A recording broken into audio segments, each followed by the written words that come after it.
পরিশ্রম করো, নিজেকে গ্রুমিং করো, হয় ভালো করে পড়াশোনা করো, ফাইট করো, জব পাও, না হলে নিজের স্কিলসকে এনহান্স করো, ওখান থেকেও তুমি ভালো কিছু করতে পারো।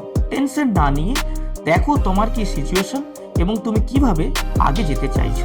এটা তোমার লাইফ, তোমাকে দেখতে হবে যে আমি কিভাবে মুভ করলে আমি আমার ডেস্টিনেশনে পৌঁছতে পারবো।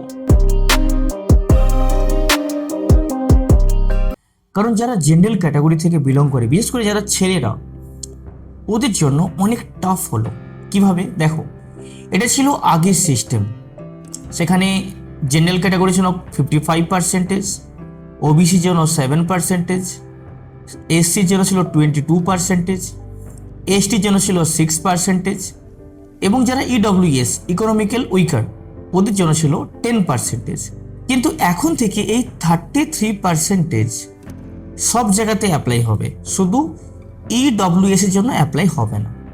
মানে এই 55-এর মধ্যে আবার 33% মহিলাদের জন্য রিজার্ভেশন, এখানেও সেইভাবে, এখানেও সেইভাবে, এখানেও সেইভাবে। যদি আমি ক্যালকুলেশন করে দেখি যে আউট অফ 100, ইজিলি বুঝতে পারবে এটা, তার মধ্যে 55% ছিল জেনারেল ক্যাটাগরির রিজার্ভেশন, মানে 55 সিট।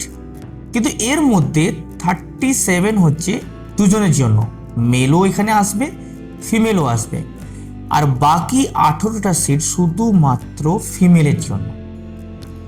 সেইভাবে ওবিসি যে 7%, মানে 7 সিট, এর মধ্যে 5টা হচ্ছে মেল ফিমেল ওবিসি এবং 2টো শুধুমাত্র ওবিসি মহিলাদের জন্য।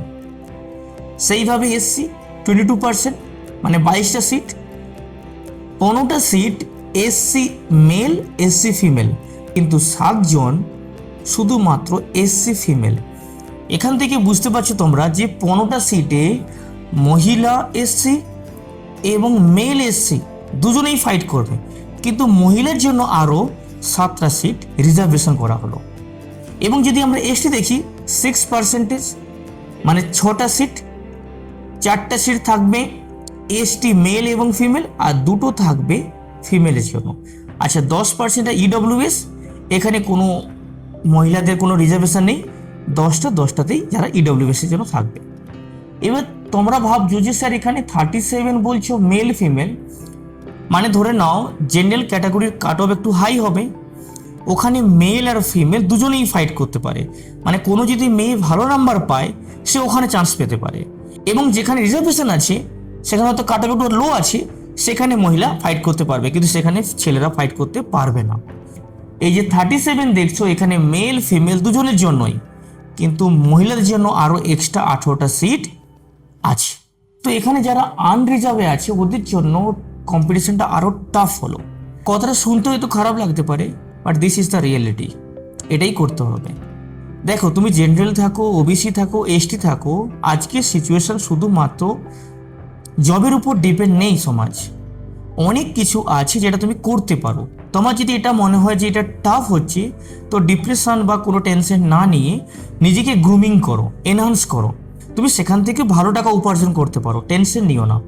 কিন্তু পরিশ্রম করো, নিজেকে গ্রুমিং করো, হয় ভালো করে পড়াশোনা করো, ফাইট করো, জব পাও, না হলে নিজের স্কিলসকে এনহান্স করো, ওখান থেকেও তুমি ভালো কিছু করতে পারো। টেনশন না নিয়ে দেখো তোমার কি সিচুয়েশন এবং তুমি কিভাবে আগে যেতে চাইছো। এটা তোমার লাইফ, তোমাকে দেখতে হবে যে আমি কিভাবে মুভ করলে আমি আমার ডেস্টিনেশনে পৌঁছতে পারবো। তো you can find out your strategy, not others. So ভিডিওটা কেমন লাগলো অবশ্যই জানাবে। কোথাও যদি সমস্যা হয় অবশ্যই কমেন্টে করো, আমি তোমাদেরকে কমেন্টে রিপ্লাই দেবো। কিন্তু like, subscribe and share to your friends. Thank you so much. Jai Hind.